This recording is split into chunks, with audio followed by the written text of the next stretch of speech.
Battle through the heavens के एक और न्यू वीडियो में आपका स्वागत है। पिछले एपिसोड में हमने देखा था शोयन के एंग्री बुद्धलेटस अटैक के इस्तेमाल से गुयू का जो डिफेंस फॉर्मेशन था टूट जाता है, साथ साथ उसका जो स्कल किंग था वो भी अटैक की वजह से टूटकर बिखर जाता है। तब इस बात से गुस्साते हुए गुयू शोयन को मारने के लिए अपना एक बहुत ही स्ट्रॉन्ग अटैक करता है, 1000 क्लो अटैक। ये बानसेंग का एलीट लेवल का अटैक था, इसीलिए इससे बचना शोयन के लिए आसान नहीं था। और इससे पहले कि शोयन का कुछ हो भी पाता, मास्टर यालाओ वहाँ पर आते हैं जो कि उसके अटैक को अपने एक ही पाम अटैक से डिस्ट्रॉय कर देते हैं। मास्टर यालाओ को देखकर गुयू घबराता है, लेकिन फिर सुनर भी आती है और फिर अपना जेट टोकन क्रश करते हुए तोंग शुआन को बुला लेती है। अब इस जगह पर दो सुपर पावरफुल एंटिटीज को देखकर गुयू घबराता है, जिसके बाद यालाओ को धमकी देते हुए वहां से भाग जाता है। पर फिर क्योंकि यहाँ पर एंशिएंट वेस्टर्न रीजन से सारा काम खत्म हो गया था, तो दोनों पार्टीज फिर एक दूसरे को गुड बाय कहते हैं और फिर वहां से चले जाते हैं। सुनर और शोयन एक दूसरे से फिर से अलग हो जाते हैं। अब आगे तो ये एपिसोड स्टार्ट होती है और हम लोगों को फॉलन स्टार पवेलियन को दिखाया जाता है। शोयन का group already fallen star pavilion आ चुका है, जिसके बाद पूरे एक हफ्ते तक आराम करने के बाद फिर आखिरकार वो लोग एक दूसरे से दोबारा मिलते हैं। यालाओ जब इस बार आते हैं तब शोयन को एक बॉक्स देते हैं। शोयन बॉक्स देखकर सरप्राइज था, पर जैसे ही वो उस जेड बॉक्स को ओपन करता है उसके अंदर से उसे एक बहुत ही ज्यादा चमकीली ग्रीन कलर की एक छोटी सी स्क्विरल दिखाई देती है। पता चलता है ये एक 9th ग्रेड का पिल है। बॉक्स के खुलते ही एक बहुत ही मनमोहक पिल फ्रेग्रेंस पूरी जगह में फैल जाती है। शोयन जैसे ही उस पिल को देखता है, फ्रेग्रेंस को सूंघता है, एकदम हैरान होते हुए कहता है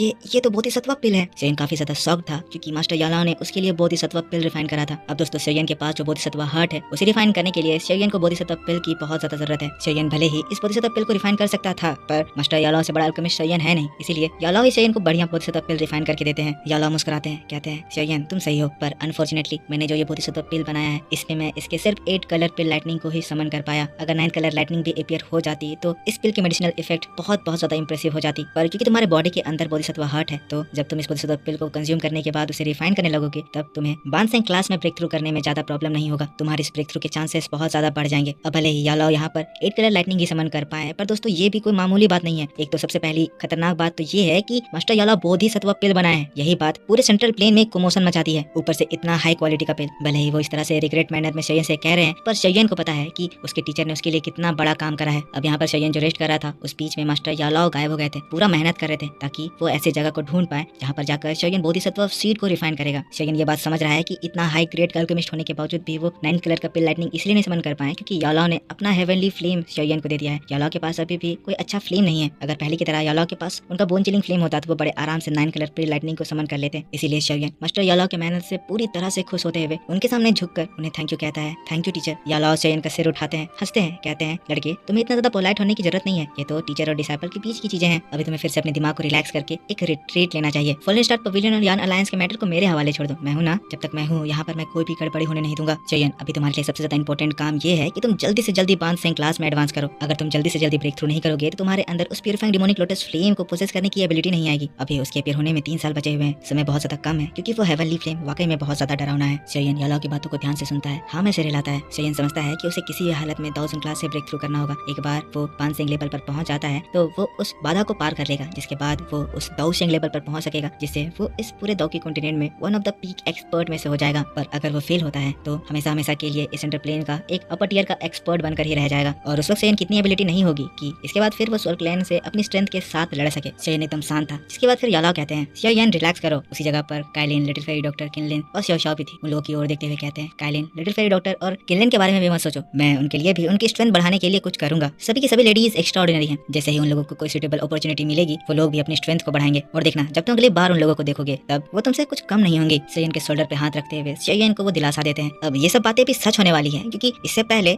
इन तीनों लेडीज को बढ़िया बढ़िया चीजें मिली हैं। काइलिन को वो 9th कलर ओरिजिन स्टोन मिला है, लिटिल फेरी डॉक्टर को वो पोजन स्क्रॉल मिला है और किनलिन को वो एंसेंट हेवन डीमन पाइथन मिला है। तो अगर ये लोग उसे अच्छे से रिफाइन करेंगे तो इनकी पावर भी बहुत ज्यादा बढ़ेगी। शोयन को पूरी तरह से तसल्ली हो जाती है। शोयन हाँ कहता है और फिर अपने स्टोरेज रिंग से एक जेड बोतल बाहर निकालता है। जेड बोतल शोयन के फ्लेम से रैप्ड था। पता चलता है ये वही बोतल है जिसके अंदर में शोयन ने उस धोखेबाज हान फेंग को कैद करके रखा है। शोयन उस जेड बोतल को यालाओ को देते हुए कहता है टीचर इसके अंदर हान फेंग का सोल है, अब आपको ही इसको डील करना होगा। पर यालाओ जैसे ही हान फेंग का नाम सुनते हैं वो एकदम उदास से हो जाते हैं, सॉफ्ट, क्योंकि वो हान फेंग उनसे बहुत ज्यादा डीपली रिलेटेड था। हान फेंग को यालाओ अपना बेटा का तरह देखते थे। वो पर्सनली हान फेंग को छोटे समय एक ऑर्फनेज से उठा कर लाए और फिर सारी चीजें सिखाई, पर हान फेंग ही यालाओ को धोखा दे दिया, जिसकी वजह से यालाओ को उतनी सारी तकलीफें झेलनी पड़ी। यालाओ उस जेड बोतल को हाथ में लेते हुए कांप रहे थे, पर उसे वो लेते हैं, हाँ में सिर हिलाते हैं। चेन भी अपने टीचर को ऐसे देखकर थोड़ा सा सैड होता है। वो भी समझ रहा था कि यालाओ को अभी कैसा फील हो रहा होगा। और तब ऐसी हालत देखकर चिकन तुरंत ही अपने टीचर के सामने घुटने में बैठ जाता है और फिर बड़े ही प्यार से कहता है टीचर आपने मुझे इतने समय तक सिखाकर इतना ज्यादा बड़ा किया, आप मेरे टीचर हो, पर मैं आपको एज माई फादर भी देखता हूँ और मैं आपको प्रॉमिस करता हूँ कि आपका ये डिसाइपल आपके हर रिवेंज, आपके हर ह्यूमिलिएशन और पेन का बदला लेगा। यालाओ जब शोयन को ऐसा देखते हैं वो एकदम और सब, यहाँ वो वो वान फेंग के बारे में सोच रहे थे, फिर अपने इतने बेस्ट डिसाइपल को वो अपने सामने घुटने में देखते हैं, उनका दिल और ज्यादा खुशी से भर जाता है, सारे दुख उसके मिट जाते हैं। शाओ शाओ वहीं पर थी, अपने फादर को देखती है कि टीचर के सामने वो घुटने में है, तो शाओ शाओ भी शेयन के पीछे याओ के सामने घुटनों में आ जाती है, उनको प्रणाम करने लगती है। काइलिन भी आती है, जिसके बाद फिर शाओ शाओ को उठाकर गले से लगा लेती है। ये लोग इमोशनल थे। काइलिन याओ को देखती है, शेयन को देखती है, समझती है कि उसका हस्बैंड शेयन याओ को अपने फादर की तरह देखता है, तो शांत होकर वो ये इमोशनल चीज देख रही थी, कुछ भी कहती नहीं है, बस स्माइल करती है। पर यहाँ ये सारी चीजों को देखकर याओ बड़ा इमोशनल हो जाते हैं, तुरंत ही शेयन को उठाते हैं, कहते हैं लड़के ये तुम क्या कर रहे हो। याओ की आंखें नम थी, सोचने लगते हैं कि भले ही इस दुनिया ने उन्हें पहली बार में धोखेबाज डिसाइपल दिया, पर नेक्स्ट टाइम में उन्हें जो डिसाइपल मिला वो इतना ज्यादा बेस्ट है कि इस डिसाइपल के लिए तो वो अपनी लाइफ को भी कुर्बान कर सकते हैं। अब याओ इमोशनल थे, शाओ शाओ याओ को देखती है, वो भी इमोशनल हो जाती है, कहती है ग्रैंड टीचर। तब याओ शाओ शाओ के पास जाते हैं, काइलिन के गोद से शाओ शाओ को ले लेते हैं, गोद कर लेते हैं, उठाते हैं और फिर कहते हैं मेरी अच्छी बच्ची शाओ शाओ। जिसके बाद शेयन और काइलिन को देखते हैं, जो कि दोनों इमोशनल थे, उनको देखकर फिर याओ हंसने लगते हैं, कहते हैं अरे बस भी करो, तुम लोग इतने ज्यादा सैड क्यों हो। अरे मैं बूढ़ा हो गया हूँ, थोड़े रैंडम थॉट्स आ जाते हैं, कहीं तुम ये तो नहीं सोच रहे हो कि इन सभी दुखों के बारे में सोचकर मैं कुछ गलत कदम उठाने वाला हूँ। अरे नहीं बच्चों, ऐसा कुछ भी नहीं होने वाला है, अभी मैं बहुत लंबा जीने वाला हूँ। शेयन ये सुनकर स्माइल करता है, काइलिन भी खुश हो जाती है। जिसके बाद अब शेयन कहता है ठीक है अब समय हो गया है, मुझे अब ट्रेनिंग करने के लिए जाना होगा। अपने दोस्तों की ओर देखता है और फिर कहता है पता नहीं मुझे इसमें कितना ज्यादा समय लगेगा, पर इतना तो पता है कि इसमें काफी लंबा समय लगने वाला है। मैं चाहता हूँ इस समय में आप सभी लोग टीचर के हर एक इंस्ट्रक्शन को माने। काइलिन लिटिल फेरी डॉक्टर दोनों ही हमें से हिलाते हैं। जिसके बाद शेयन एक गहरी सांस लेता है और फिर अपने टीचर को देखता है और फिर कहता है टीचर अपना ध्यान रखना, और फिर ट्रेनिंग करने के लिए चला जाता है। थोड़ी देर के लिए सभी लोग एकदम शांत। इसके बाद फिर याओ सभी को देखते हैं और फिर कहते हैं चलो तब अब चलते हैं, अब अगली बार जब हम लोग हमारे शेयन को देखेंगे तब हमारा शेयन सक्सेसफुली बांसिंग लेवल पर ब्रेक थ्रू कर लिया होगा। सभी लोग खुशी खुशी वहाँ से चले जाते हैं और ऐसे ही शेयन अपने ट्रेनिंग में लग जाता है और पूरे 2 साल बीत जाते हैं। बहुत लंबा समय था, किसी ने नहीं सोचा था कि शेयन को इसमें इतना ज्यादा समय लगेगा। 2 साल के बावजूद अभी भी शेयन उठा नहीं है। पर इसी बात के साथ बैटल थ्रू द हेवंस का ये वीडियो इस जगह पर खत्म हो जाता है। तो मेरे दोस्तों आप मुझको बताना कि आपको ये एक्सप्लेनेशन कैसा लगा। अगर आपको ये वीडियो पसंद आया है तो इसके ऊपर एक लाइक जरूर कर देना। रही बात इसके नेक्स्ट एपिसोड की, तो इसका नेक्स्ट एपिसोड भी आपके लिए आएगा, पर कल आएगा। कल आपको नेक्स्ट एपिसोड मेरे दूसरे चैनल ओताकू सेंपाई 2 पर शाम को देखने को मिलेगा। तो इस चैनल को सब्सक्राइब करना ही करना, उस चैनल को भी सब्सक्राइब करके बेल आइकन ऑन कर लेना, ताकि जब भी मैं वीडियो डालूं तो आपको सबसे पहले पता चल जाए। तो सभी को एडवांस में मेरी तरफ से हैप्पी दिवाली। इस वीडियो पर जमकर सपोर्ट जरूर दिखाना, और पिछले एपिसोड नहीं देखा है तो उसे भी देखकर सपोर्ट दिखाना। मिलता हूं मैं आपसे नेक्स्ट वीडियो में। Take care, bye bye, thanks for watching.